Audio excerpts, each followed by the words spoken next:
seem art imitates life in this series, as the tales about Tshepo's manner are a little different to those about Prince. Oh, Tshepo.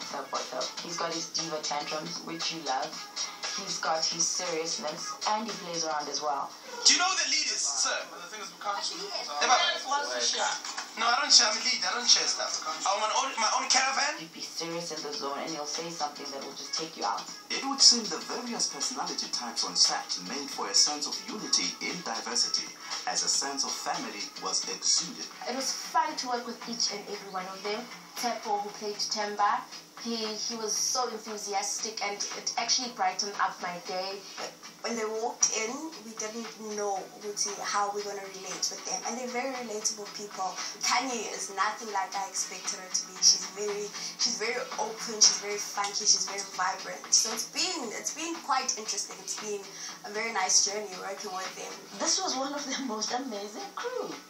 It was, from the director, he was the most humble person. He made us feel